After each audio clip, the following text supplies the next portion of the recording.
Good morning. Thank you for joining us today on the event, The Carbon Footprint of Your Business.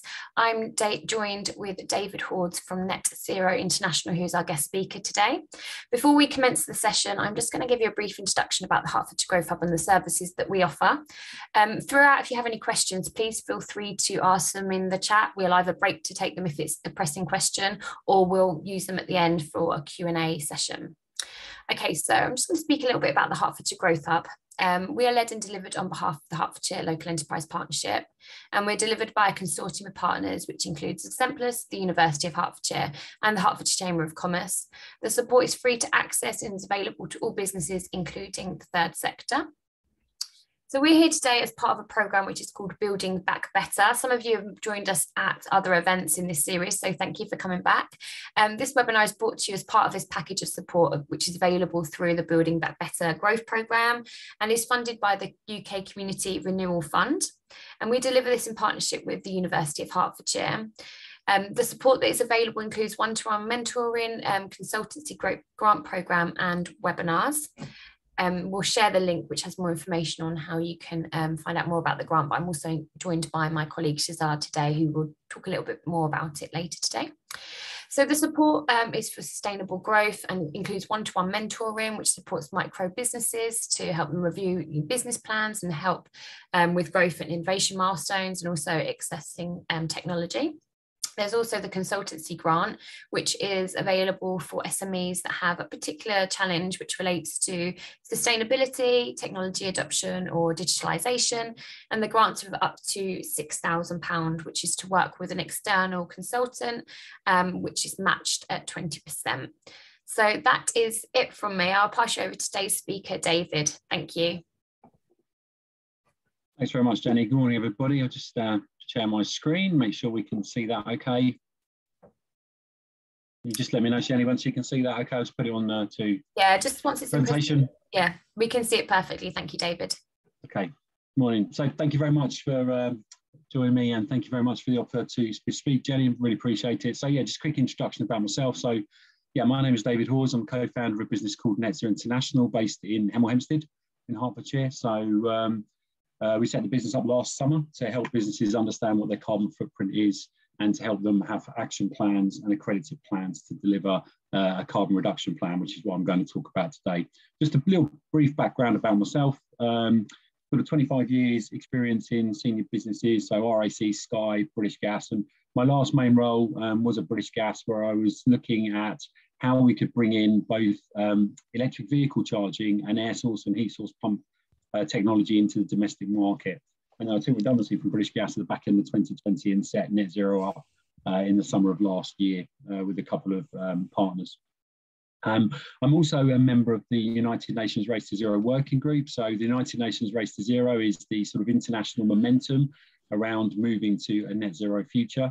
And we work on a couple of the working groups there, supporting them, and I can talk about that a bit later in the conversation. So that's a little bit about me. What I'm going to cover today is sort of three things, really. Firstly, just to give a brief overview for everybody of what climate change is and the impact it's having on the Earth, and then the way that Earth and we as a people have decided that we're going to fight climate change to make sure that we can live in an inhabitable planet in the future. So a little bit about that. Some of you may have been on the call last week when Nana from the university spoke in a bit more detail. I think Jenny may share that deck with people so you can see this in a little bit more detail.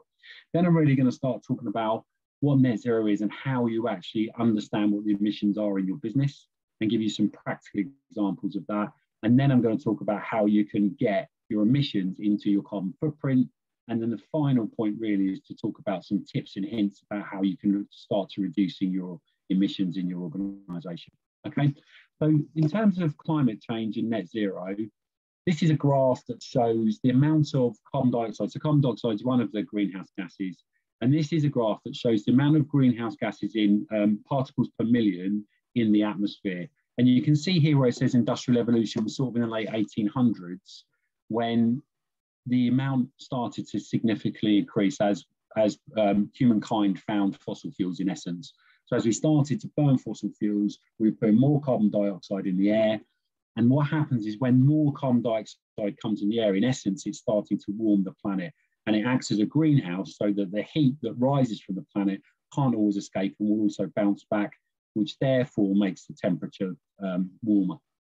And we'll talk in a second about where the temperature needs to be, but the current temperature is anywhere between 1.2 and 1.3 degrees warmer now than it was in the Industrial Revolution, okay? And just to put it in context, for every degree of temperature increase, the estimations are that 1 billion people in the world will be displaced. And the reason that people will be displaced is for a number of things. And you would have seen these in the news, and you'd have seen these over the last sort of years, and in increasingly amount. So we see more fires. So at the moment, last year we had the worst fires we've had in Australia, for example. We have significant fires at the moment in New Mexico, in America, and we had the largest wildfires in California last year as well. That's because the world is drier. Therefore, if you can imagine, all of the trees in the forest are much drier. So any form of light will spark, and it will just burn faster. We're seeing more flooding. So the sea is rising because the ice caps are melting in essence, and the sea rise obviously will mean we have flooding. So for example, if we get to 2 degrees increase in heat, places like Dakar and places like in Bangladesh, etc., will be under the water. There's been quite a controversial statement from somebody from HSBC this week talking about Miami being underwater by 2100 if the climate continues as it is, and has actually been suspended from his role because of some of the things he said. But there is a truth that we are seeing sea rise. And one of the things that does is obviously create population displacement, but also the biggest issue for population displacement is poverty and heat. So we talk about a 1.5 to 2 degree rise on average. What that means is some of the warmer parts of the world, you're looking at anywhere between 4 and 5 degrees. So just last week in Pakistan, it was 51 degrees. And we're seeing record temperatures in Germany, which created some cyclones and typhoons in there last year, which is very unusual for this time of year. We obviously in the UK see, we think we get the winds, we get lots of storms, and we're getting more, but that's obviously a significant increase throughout the world. One of the biggest challenges we'll have with winds is as there's more water in the sea, any winds, so typhoons, cyclones, etc., that form over the ocean will pick up more water. So they'll drop more water as they go through land. So that's going to have another significant impact. And then poverty. Poverty is going to be a huge issue in places where we can't plant and sustain crops because of the heat. So it can feel a bit doom and gloom sometimes when you sort of set the scene, but there's got to be a reality of things that are happening around the world due to climate change. And net zero is the world's answer to tackling climate change. So it's the world's answer to say we have to stop the warming of the planet to be able to stop some of these things from happening and be able to have a habitable, I never can say that word properly, a habitable planet in the future. Okay, so what actually, why isn't net zero being set? And this is what I did talk about last week, but in a little bit more detail. So back in 2015, there was COP21, so the Paris Agreement, many people may have heard, and that's when all the governments around the world all agreed that we needed to limit temperature to 2 degrees, ideally 1.5 degrees from the pre-industrial level. And the way we're going to do that is we need to reduce our emissions by 50% by 2030 and then no later than 2050. Okay, this is going to be really important for you as business owners because in 2019, the UK government actually put net zero into law. So by law, the UK, and there are 13 other countries plus the EU, have all said that we have to be net zero by 2050. So if you're a business, you will not be able to trade in the UK in 2050 if you want net zero. So this is going to happen. It's going to happen through legislation, through policy, through regulation, but also it's hopefully going to happen because people understand there is business benefit, but also there's a moral and ethical duty to do this to make sure that we can save some of the issues that I've already mentioned. Now, what happened in Paris back in 2015 was that every 5 years, governments agreed to come back with what's called NDC. So that's where every government will come with its increased regulation, policy, legislation program to get to net zero. What was agreed at Glasgow, and Glasgow was obviously, it was quite important from a UK perspective because it was in the UK, but Glasgow was a really important COP because it was that 5th anniversary from Paris because one was missed due to COVID. And what was agreed at Glasgow in November was that now every country has to come back on an annual basis with an increased NDC. So what we're going to see is in Sharm el-Sheikh in November, when COP27 happens, every country in the world will be coming back with increased legislation and regulation to help them achieve their climate targets and reduce the emissions that they have. Now, what that means for us, again, is that we will see an increase in policy, in regulation, in legislation. And one example I've listed there is where we've got things like, we know from 2030 you won't be able to buy petrol or diesel vehicles or cars. And then we now know from 2040, no HGVs or no other larger vehicles will also be sold with a combustion engine. So we know that government will make legislation policy to drive this, as well as, say, us doing it. So what that means is that we're going to have to act faster and quicker to make sure that we can get to net zero. And if you look at our current trajectory, we're about 20% of where we needed to be by 2022 to achieve our 2030 ambitions. So as you get closer to each year, legislation, policy, regulation will increase to make sure that we can deliver that. Okay. And what net zero means is, because I'm always conscious not everybody understands the term, is that all of the emissions that are emitted are either not emitted at all, so they're mitigated, so other things are put in place to reduce the emissions that are actually being emitted from an organisation, and then the very last element of emissions that you have to use would be offset, and you'd offset through, the planting trees is always a classic that people talk about, but there's lots of other schemes that you can invest in that would offset against the emissions of your organisation. Okay, and if I just show this in a graphical form, what this means, and we're going to start talking about this in a bit more detail for you as a business, is that you will measure the emissions in your business. And let's say your business has 10 tons of carbon.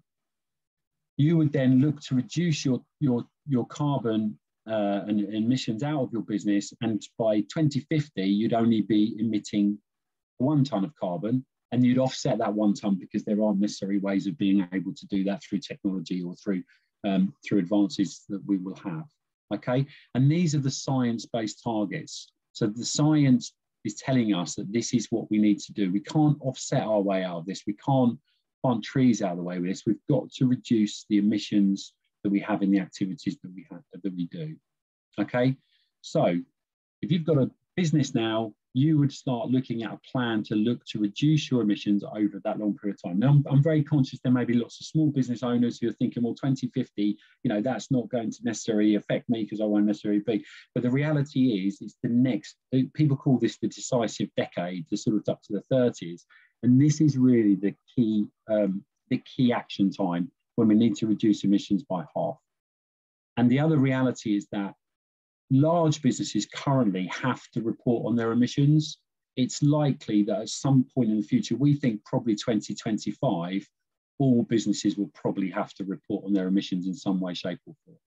So this will become mandatory at some point. Currently, it's for businesses over 250 people. That will drop to 100. So that will take us from about just over 10,000 to about 40,000 businesses in the UK that mandatory have to report on some of this information. That will eventually become all businesses. Okay, so it's also going to be a business necessity for you to do this.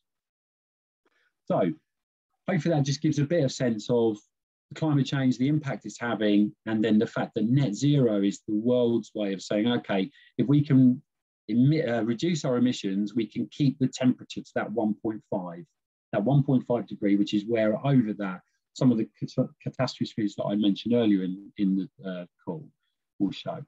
Okay. So now we're going to go on to the really sort of practical level of where carbon emissions sit and how you would measure them. So in terms of carbon emissions, this is, and I apologise, it can be a bit confusing. I'll try and be as straightforward as I can, but this is the United Nations GHG, which is Greenhouse Gas Protocol, sort of, standard report that we always use, a standard picture that we always use. But what you've got up in the clouds there is all the various emissions coming out of business. So you've got on the left-hand side, you've got CO2, you've got methane, you've got nitrous oxide, you've got the fluorocarbonates, you've got, I won't go into all of it. But what we do with all of these different emissions is we make them into carbon dioxide equivalent, so CO2e. So because CO2 is about 80% of what's in the atmosphere. And for example, something like methane is about 28 times more powerful than carbon dioxide. If you go over to sulfur flux, it's like 22,000. That's very unusual in some fire retardant materials. So what this is doing is this is saying that businesses emit through activity, and we want to be able to measure what the emissions are by business. So what we do is we work out the emissions, we equate it to CO2e, so you can then see your emissions are, as I mentioned with that previous business, 10 tons, for example. Okay, and the way that emissions have been defined is in 3 areas. So you've got scope 1, scope 2, and scope 3. Okay, and I'll talk about those in a bit of detail. So scope 1 is this one in the middle, and that is the fuel that you burn in either your office or your premises or your vehicles. So in essence, it's gas in your offices, and it's probably the fuel that you burn in your company vehicles. Okay, there will also be air conditioning and refrigerants if you do have those in your businesses as well. So they're also included. Okay, but scope 1 generally, if you think about it, that simply is the fuel that you burn. Okay, and then scope 2 is the fuel that you buy.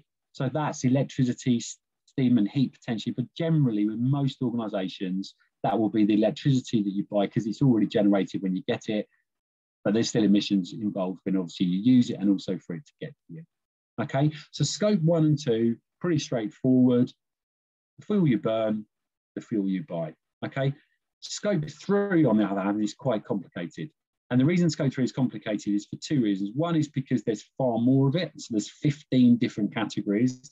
And secondly, because realistically, it's probably anywhere between 80 and 90% of your emissions. Okay. And I'm not going to go through all 15, but I'm just going to point out a couple. We split scope 3 into 2 sections. We've got what we call upstream activity.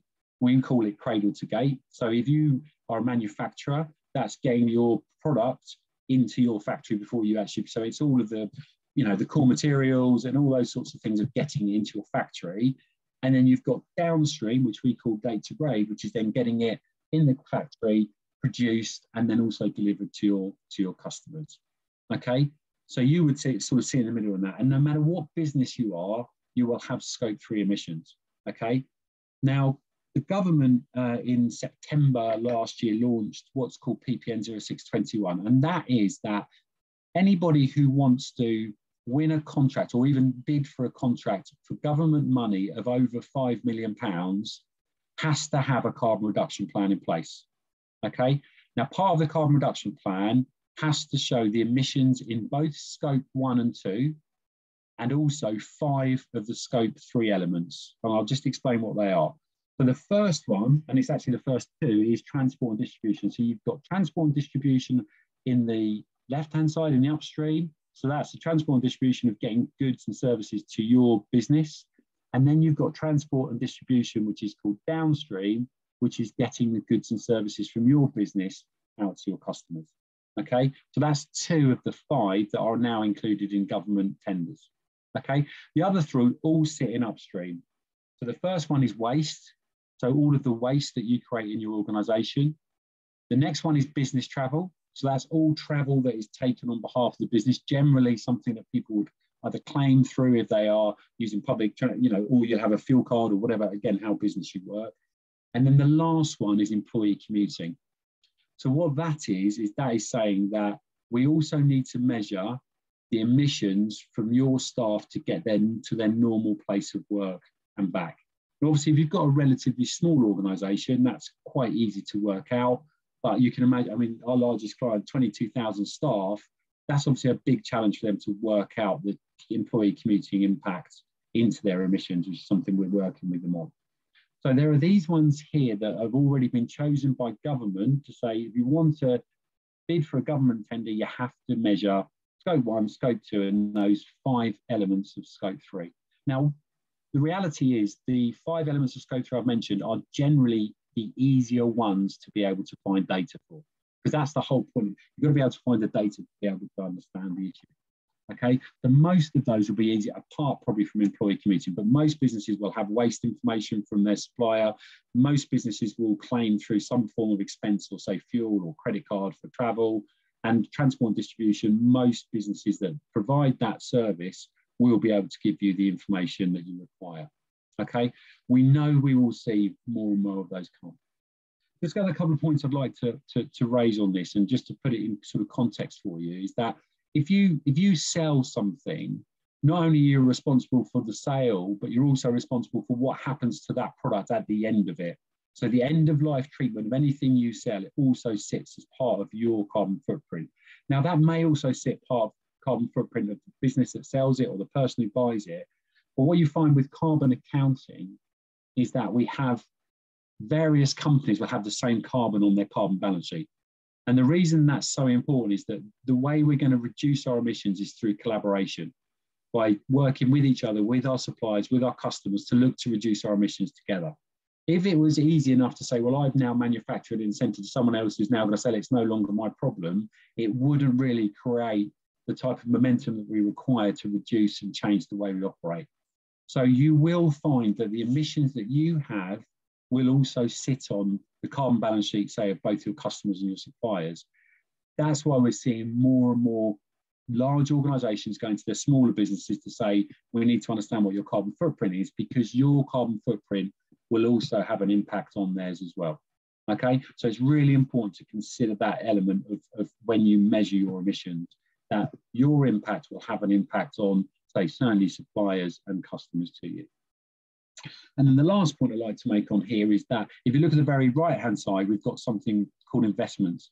So even things like your pension fund, what you are contributing to in your pension fund will also have an impact on your carbon footprint. So, you know, pretty much everything you do as a business has an impact on your emissions. Okay, and obviously, sorry, we should have said then, Jenny, there's going to be time for questions at the end, if anyone, because I appreciate I'm rattling through this, and obviously I do this every day, day in, day out. So if there's any questions, then we can pick them up at the end. So pretty straight, I tried to keep it as simple as possible. Say we use the graph, but, you know, just think of those 3 points. The fuels that we burn is sort of, say, the gas and the vehicles you own and any refrigerants. The energies that you buy, so basically electricity, but say they are probably less than 20%, more likely probably 10% of your full emissions. And then scope 3 is everything that you buy and everything that you sell, or a consequence of that.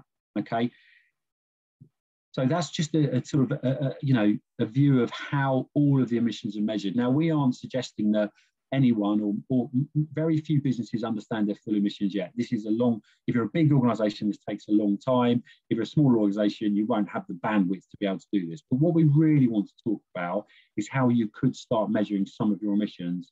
And to start in scopes 1 and 2 is a great start, for example, for looking at how you can work out your emissions from the fuels you burn, the electricity you buy, etc. We're going to now talk about.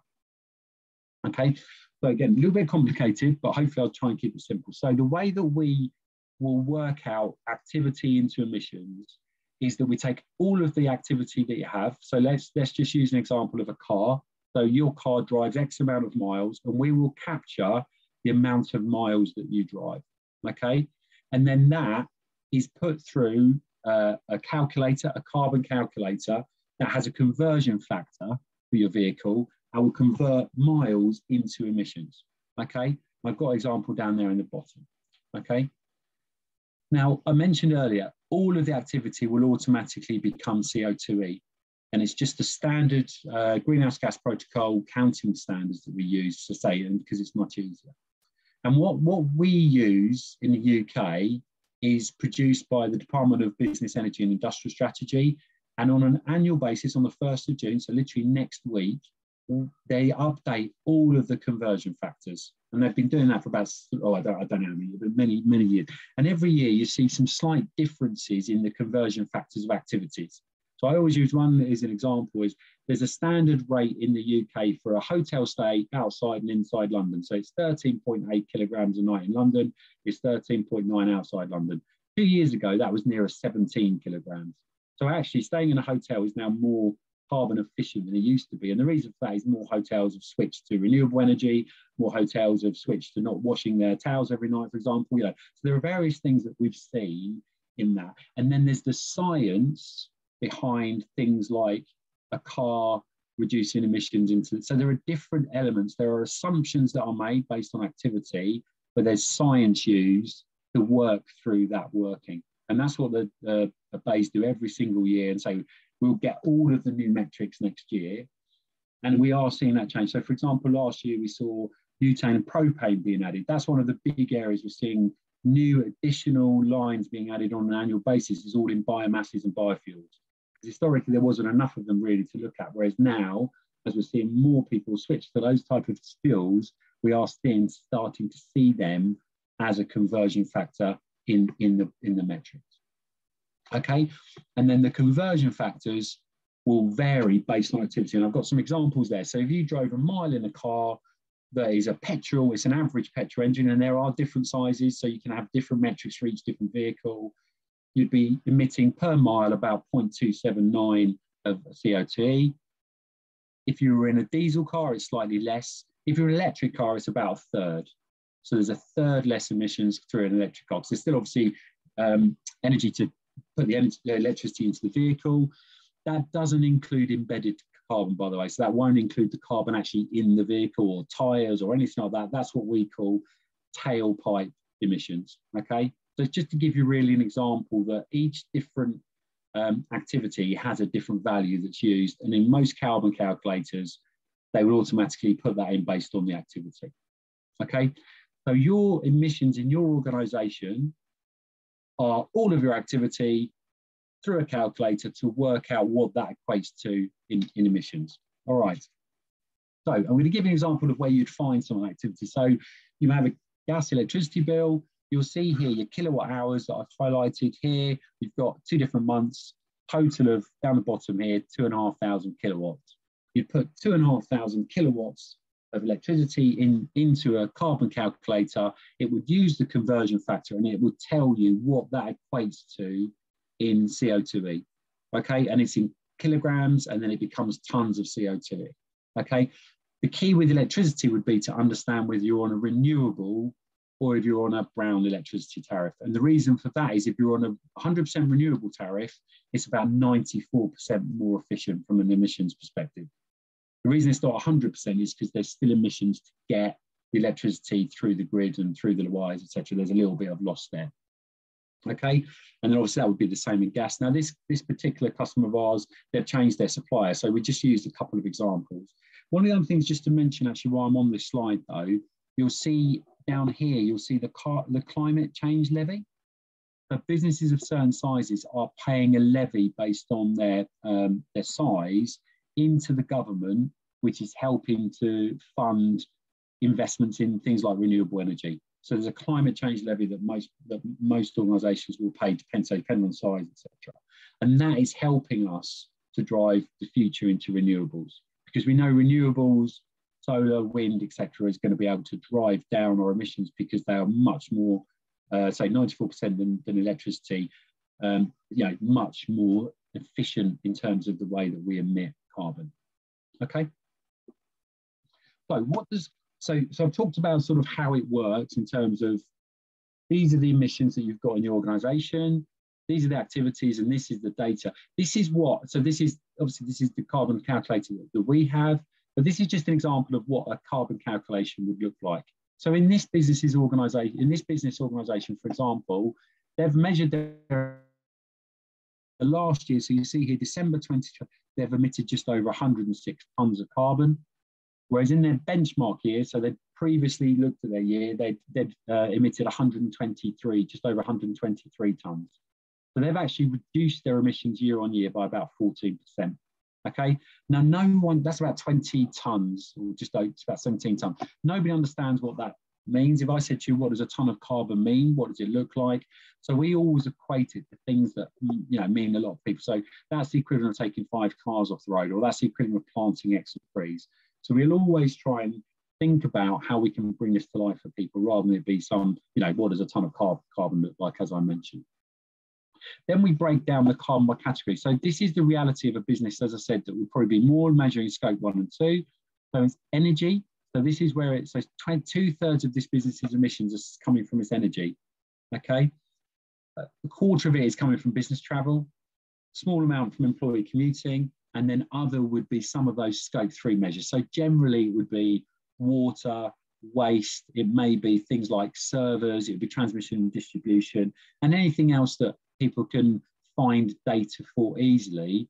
And then one of the good things about carbon accounting is that you can add other things on as you go through over time. So as you start to understand more of your business and you're able to get more data sets, you can add them in. And we do there's a standard carbon accounting policy where you do sort of like for like comparators on previous years. So you may put more emissions in, but it's only because you're measuring them, whereas historically you didn't, and you just go back and do it on a like for like comparator for previous years. Okay, and then we also break down the emissions by scope. You can see there in this business, 37% scope 1, 46% scope 2, 16% is scope 3. As I mentioned, that's because this organisation isn't measuring all of its levels of scope 3 yet, but it will do that over a period of time. Okay, but starting with the scope 1 and scope 2, the relatively easier data sets to get is definitely the first point to do. Okay. So talking about that, I'm just going to cover a couple of points around the sort of where I would suggest you start. The first thing you should do, absolutely, is start to gather the data that you're going to require. So utility bills, mileage, waste, water, etc. And as I mentioned already, it really depends on the size of your organisation. You know, if you've only got a handful of staff, or it's easy to get data from, employee commuting is another good one to go. And the reason that employee commuting is important is what you start to do is you're starting to engage staff in, we need to understand this data because we want to reduce our emissions. It's not because you're being onerous or, you know, you want to understand things about the way they live their life. It's about helping you as an organisation to drive your emissions down, and then also being able to go out and talk about what you're doing as an organisation. So that's the first thing. You then need to convert that data into emissions. So there are free calculators available. The best one I would suggest is on the SME Climate Hub. So you can join the SME Climate Hub free of charge, which is a government-run website, and that there is a climate calculator on that will help you to be able to measure that. Obviously, there are other things available, but we always recommend for people who want a free calculator that the SME Climate Hub is the best one to use. So that's run by the government, and there's about just over 3,000 businesses using that already at the moment in the UK. Okay. The other thing we would recommend is that you pledge to be net zero by 2050. So as an organisation, you can pledge to become net zero by 2050. And frankly, you're going to have to do it anyway, because it's going to be legislation. Now, what we can do is I can join you to Race to Zero through us. There's no charge, by the way, for that. This isn't about me selling or anything like that, but we can do that. As partners of Race to Zero, we are able to pledge you to Race to Zero. So if anyone is interested, please let me know and we can have a conversation and we can quickly show you how to join that. And if you join Race to Zero, there are 4 elements to that. Okay, the first one is that you're pledging that you will be a net zero by 2050. The second one is that you have to have that pledge, you have to have within 1 year a plan of how you're going to get there. You have to have a carbon reduction plan in place. The next one is that you proceed. So on an annual basis, you show how you're doing against your plan. You continually update and modify your plan. And then the last one is that you publish that you have committed to Race to Zero, and you publish your, at least on an annual basis, your progress towards that. Okay. And what we're trying to do with Race to Zero, as I mentioned at the very start, is get a momentum of countries, businesses, that everyone understands that this is the right way to go. This is the right thing to do, both from a legislation and policy perspective, but clearly from an ethical, moral perspective as well. And it also does make business sense to do this. A lot of people think there's going to be cost involved, but actually making some of these steps will reduce costs as well. Okay. Now, I talk a lot about carbon being a currency and think of it in that respect. So when you are making decisions as a business to spend money, you'll be thinking about cost, you'll be thinking about quality, but do you consider carbon as one of those? And maybe starting to factor that in, not necessarily carbon, but sustainability broader in your decision making around the organisations that you would buy from. That's a really powerful way of you talking to your suppliers to say, we're considering what you're doing about it. It may just be a question, but if you think about every business is doing that all the time to all businesses, everyone's going to have to come on board and do this, which is going to drive down those emissions as we require. Okay. And then also engaging your teams. So telling your teams why you're doing it, telling your teams why it's really important, giving them context, talking to your suppliers, as I've already mentioned, colleagues. I mean, there's a big war for talent at the moment. You know, I think for the first time ever, there's more people than jobs, or vice versa, more jobs than people, sorry. I always get that wrong way around. You know, so there's a war on talent. We know that sustainable businesses that are demonstrating this will show to those people that this is the right type of organisation to go. They believe that it's the #1 question that students after degrees now ask in interviews is to say, you know, what's your sustainability policy? What are you doing about it? So, you know, it will help you get talent, and also it will attract customers. Customers do want to, all the studies show that customers do want to buy from sustainable businesses that are demonstrating their values and demonstrating what they're doing to help the impact on the planet that they have. Okay, and then just some really practical examples. So I mentioned it earlier, the first thing, if you can, is switch to renewable energy. But if you switch to a green tariff, it doesn't mean you can just use all the electricity you want. You know, that always worries me. People say, well, if we switch to electricity, you know, green tariff, we don't have to lesser use it. This is really about using less, ideally.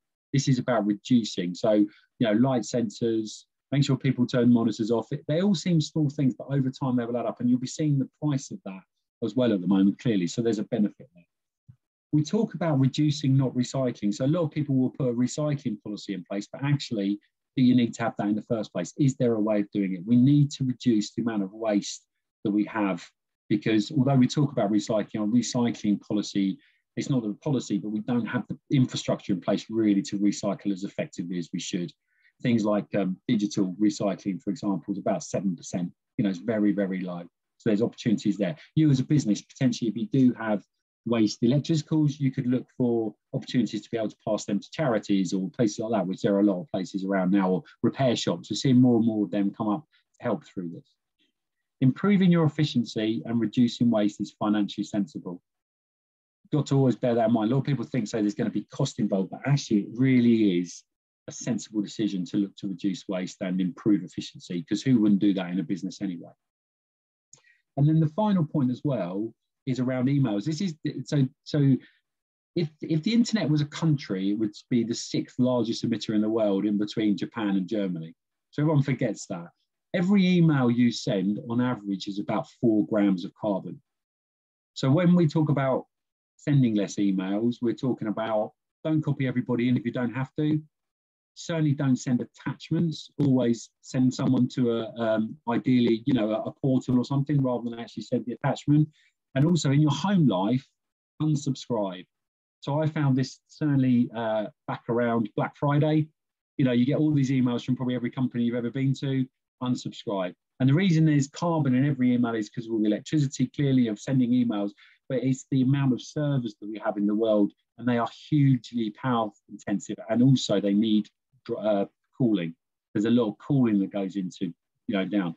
So as we move to a digital world, and digital is much better in certain places and certain things like paper, etc. But again, we've become dark data, as it's called. We've become just a bit flippant to that. And if everyone takes, you know, if everyone on this email, on this call, could maybe unsubscribe from 10 emails and send less emails in work, we'll have an impact together. And that's what this really is about. So some of those first steps will definitely start helping you along the way. And I think, Jenny, I was on time as well, so that was pretty good for me. Thank you, David. Yeah, as David obviously kindly pointed out, some top tips, and particularly around unsubscribing. Just make sure you don't unsubscribe from the Growth Hub one. That's all I'm going to say. But no, I get so many emails whenever I look at my inbox, but particularly my personal ones. So that's a tip I'll take away from today. In a moment, we'll move over to any questions if you have them, if you'd like to start putting them in the chat. But in the meantime, I'd like to introduce you to my colleague, Shazad, who's going to speak a little bit more about the Building Back Better programme and the grant that's associated with that. Leslie, yes, we will share the slides and the recording if you'd like over. Shazad, are you there?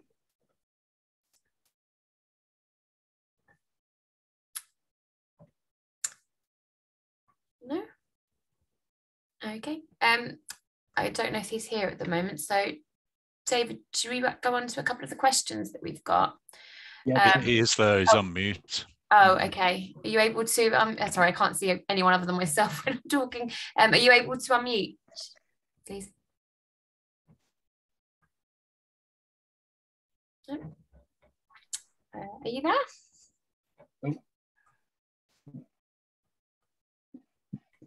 Yeah, he's there. Hello, I'm back. Sorry, I was having mouse problems there. Good morning, everybody. Yes, Shazad Khan, I'm the growth account manager for the BBB Build Back Better program.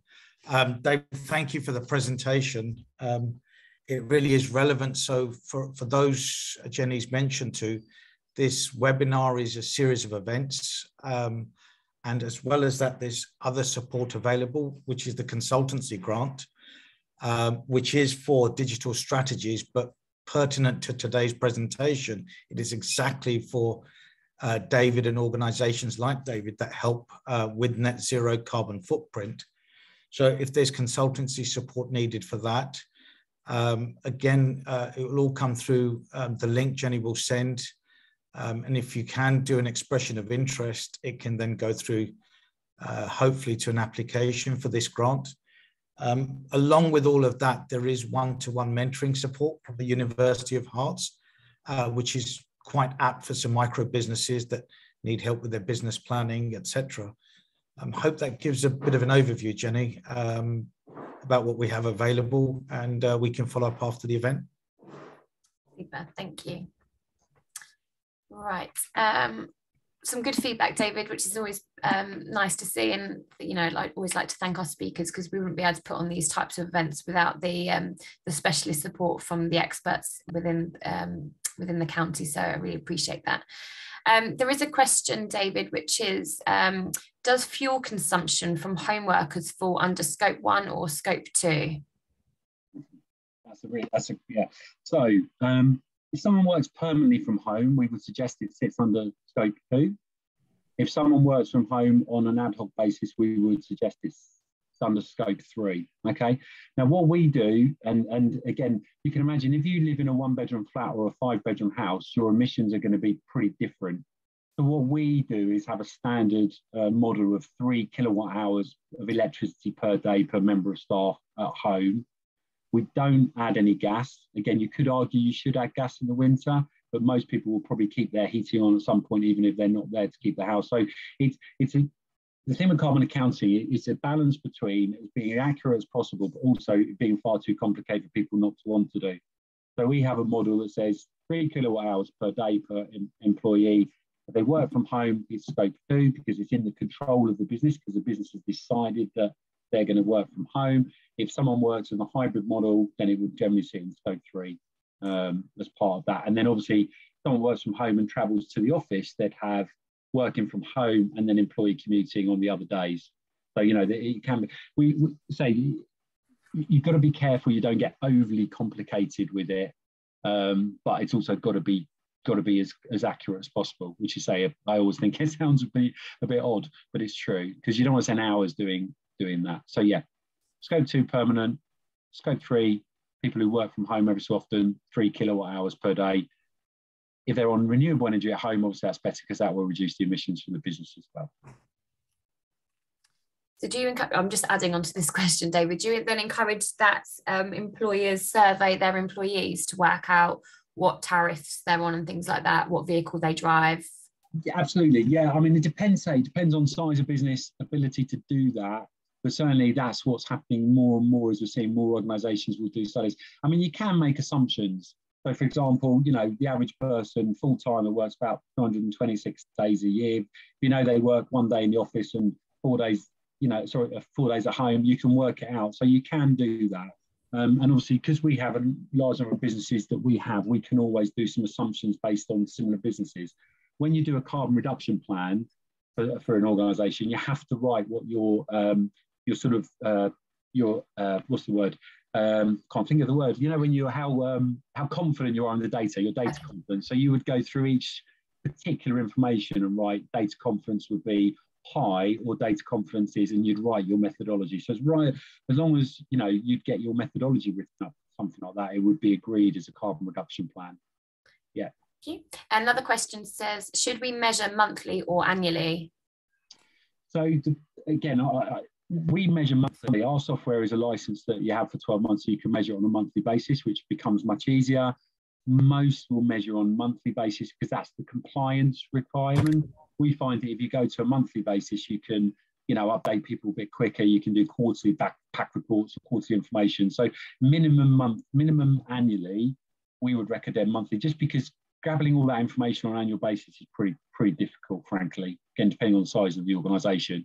But as long as you're doing it, it sort of doesn't matter to a degree. Just do it is the first point. You know, start measuring is the key, I think.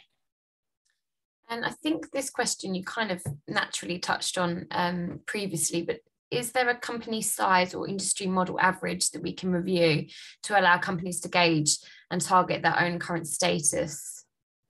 There are a couple of other businesses that I know of. A company called Zeller. It's probably the best one I know of. It's a company called Zeller, Zellar. There is a fee for that, but you can put in all your information and they will provide you with, I always use the hairdresser because that's the one they always use. You know, if you're a hairdresser, it's about 13 tons of carbon a year, for example. So there are ways. My suggestion, I think, as I mentioned, is maybe going on to the SME Climate Hub and looking at that, because that will give you some practical tips and hints as well. And then say there is that free carbon calculator, but obviously you've got to get the data and put it in there as well. Is there any other questions from the audience today?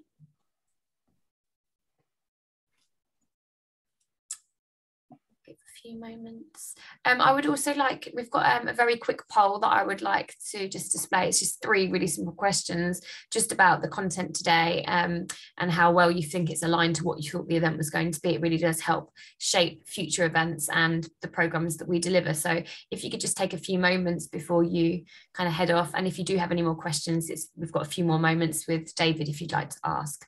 I'm just going to launch the poll, which should hopefully show up on your screens.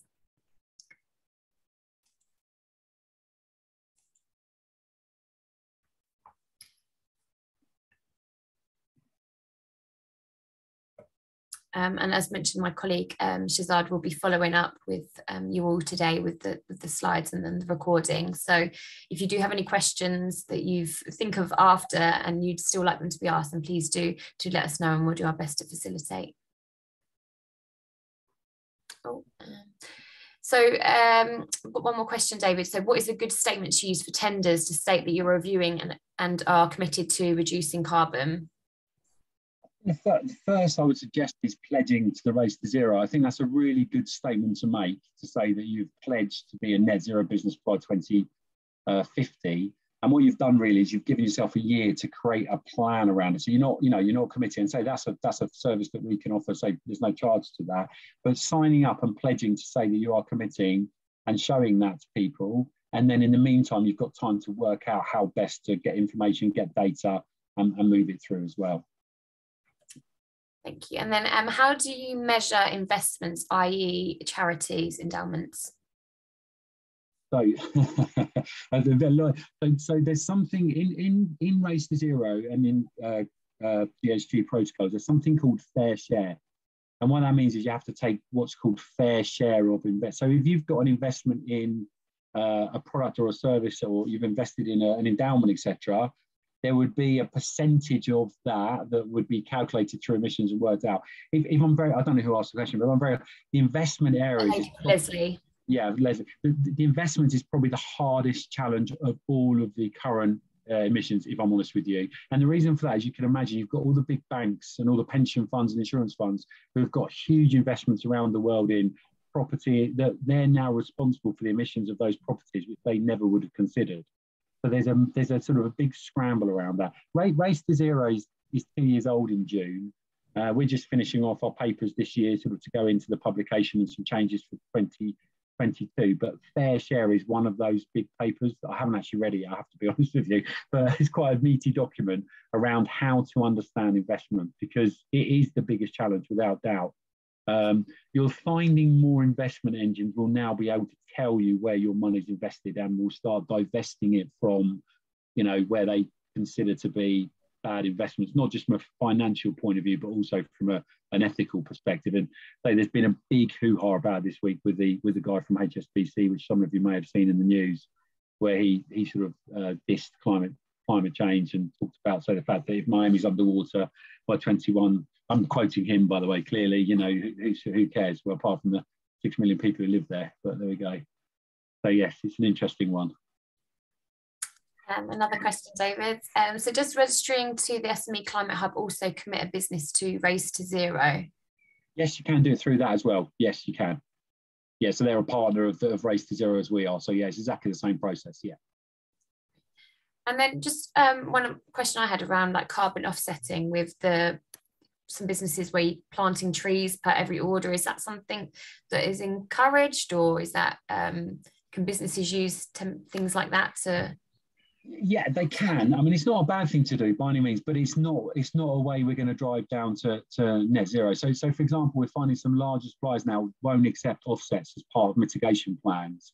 And just to put it in context, Jenny, so trees, I'm not, biodiversity is hugely important, but about 18 months ago, Oxfam did a study, and if all of the countries and companies planted all the trees they said they were going to, it was about 1.6 billion hectares, and we don't have enough space in the world to plant all those trees. Right. If I'm frankly, that's my worry about stuff like that. Also, you know, in the UK in January, we lost 6 million trees through one of the storms. So, you know, whether you really can say if you plant a tree, it's going to sequester the carbon, it's a bit complicated. Okay. But I'm not saying it's a bad thing to do, but we're not going to plant our way out of what we need to do to transition the economy, and also clearly make sure that we have a habitable planet in the future. Mm-hmm. Well, I think that brings us quite nicely to the close. Once again, I'd like to thank David for joining us on this event and last week's. And we did touch a little bit more on some of the net zero elements last week, so we can also share that recording with you if you'd like to watch David again, which I'm sure you will. So I thank you for the delegates and some great questions coming through today. And as mentioned, we'll be following up with you shortly. So I'm going to close today's event. Thank you.